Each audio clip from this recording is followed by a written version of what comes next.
मटर और हरी मटर किसको अच्छी नहीं लगती। आजकल मटर का सीज़न चल रहा है, जैसे जैसे जाड़ा आएगा मटर का जो है उत्पादन भी बढ़ता है, लोगों के खाने में एक स्वाद भी आता है। हरी मटर जो है अगर 12 महीने मिल जाए तो उससे बढ़िया कोई काम नहीं है। आपने देखा होगा कि मटर जो है अक्सर बाज़ारों में मिलती है, सूखी मटर मिलती है या जो है डिब्बा बंद मटरें मिलती हैं, लेकिन ये सब जो काम है ये बड़ी फैक्ट्री वाले करते हैं। तो आज इसी मटर के विषय पर हम काम करेंगे, उसके साथ साथ उसके छिलके की बात भी करेंगे जिसको फेंक दिया जाता है। तो इसमें इससे पहले कि हम जो है अपनी बात आगे बढ़ाएं, मेरा निवेदन रहेगा कि आप लोग जो है इसको सब्सक्राइब करें, शेयर करें और लगातार इस तरह के वीडियो देखते रहें। तो बात करते हैं मटर की। मटर जाड़ों की एक महत्वपूर्ण फसल है, सब्जी है जिसको लोग 12 महीने खाना चाहते हैं। मटर पनीर है, मटर के अलग अलग से कई स्वाद है, मटर पुलाव है, इस तरह के जो है ज़रूरत पड़ती है शादी ब्याह में, पार्टियों में इसका बड़ा महत्व है। लेकिन यह है कि जाड़ों में होने वाली फसल 12 महीने उपलब्ध नहीं होती। तो बड़ी बड़ी कंपनियां जब इनको जो है आपको सुखा करके देती हैं तो उसका भाव बहुत महंगा होता है और मांग बराबर बनी रहती है। तो इसको आप घर पर मटर को कैसे सुखाएं, कैसे जो है इसको प्रोसेस करें कि ताकि मटर हरी ही रहे और उसके स्वाद में कोई फ़र्क ना पड़े। इसके लिए आपको क्या करना है कि मटर को छीलिए। मटर को छीलने के बाद एक तो पानी से धो दीजिए, उसके बाद एक बर्तन लीजिए और उसमें पानी को उबालिए। पानी जब उबलने लग जाए तो मटर को एक कपड़े में या किसी छन्नी वाले बर्तन में रख करके उस गर्म पानी में कम से कम 10 से 20 सेकंड तक रखिए। ज़्यादा नहीं रखना, ध्यान रखिएगा, नहीं तो मटर फट जाएंगी। आप 10 से 20 गिनते रहिए। आपने पानी में गर्म उबलते पानी में जैसे ही पानी उबल रहा है उसमें डाला, 1 2 3 4 से लेके 20 सेकंड तक की गिनती कीजिए। लेकिन साथ साथ ये ध्यान रखिए कि 3 बर्तनों में ठंडा पानी भी रखिए, उतने ही बड़े बर्तन हों।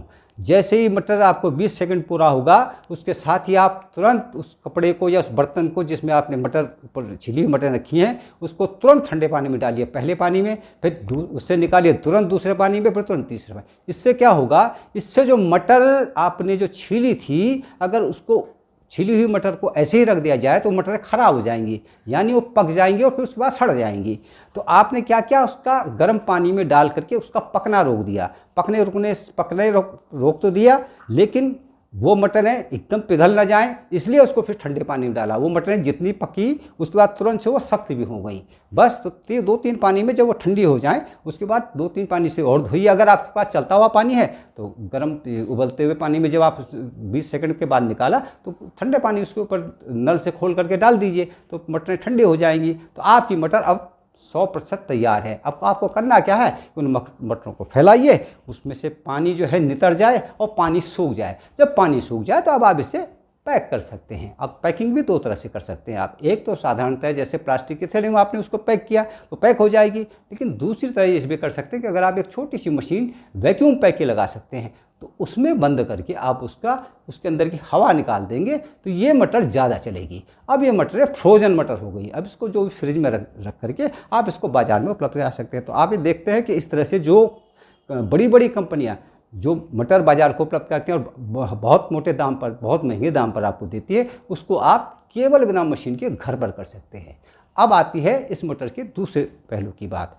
मटर जब आपने छीली उसमें से छिलका निकला है, तो छिलकों में ध्यान ये रखिए कि मैं बार बार खाद्य पदार्थों में हमेशा एक बात करता हूँ कि उसमें कोई कीटनाशक ना, रसायन न छिड़का गया हो। अगर रसायन छिड़का है या मटर की छिलकों पे धब्बे हैं भूरे रंग के, सफ़ेद रंग के, काले रंग के, तो इस तरह की मटर तो बिल्कुल आपको मटर का छिलका इस्तेमाल नहीं करना है। आप केवल वो मटर इस्तेमाल कीजिए या जैविक तरीके से उगाई हुई हो या मटर पे बिल्कुल कीटनाशक न डाला गया हो। अब आपको क्या करना है कि मटर को छिलके निकल दिए हैं उसके किनारों में जो है एक धारियाँ पड़ी होती हैं जिससे वो बंधा हुआ होता है, जिससे वो चिपका हुआ होता है। पर इनको बीच से तोड़िए, उसके दोनों तरफ के रेशे निकाल दीजिए। जब उसके रेशे निकल जाएं तो इनको सबको फिर एक बार पानी से धो के इसको फिर हल्का सा सुखाइए और उसके बाद इनको बारीक बारीक टुकड़ों में काट दीजिए।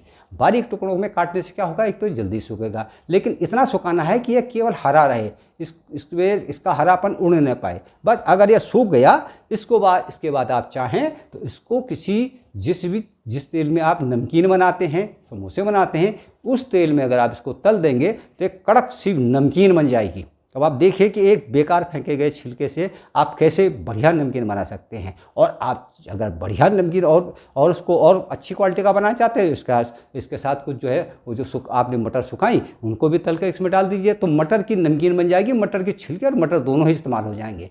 बस जब आपने उसको तल दिया तो उसके बाद इसकी सीजनिंग यानी उस पर जो नमक डालना है, जो भी आपने जो है उसके ऊपर पाउडर डालना है नमक का या मसाले का, वो डाल करके तो आपकी जो है इस तरह से नमकीन तैयार होगी। तो देखा आपने कि आपकी जो मटर है उसको आपने छील करके जो है बहुत लंबे समय तक के लिए सुखाना सीख लिया, जिसको हम उबलते हुए पानी में डाल के इसको ब्लेंचिंग कहते हैं। ब्लेंचिंग से अच्छे जो हमारे इस तरह के कुछ सख्त पदार्थ होते हैं उनका परीक्षण किया जाता है जो लंबे समय तक रह सकता है। और इसके साथ साथ आपने मटर के छिलके से भी नमकीन बनाना सीख लिया, जिसको आप कल तक फेंक देते थे। तो देखा दोस्तों आपने कि आपको इसी तरह की नई नई जानकारियाँ फिर मैं आगे भी देता रहूँगा, इसलिए आप लगातार देखते रहिए मेरा चैनल।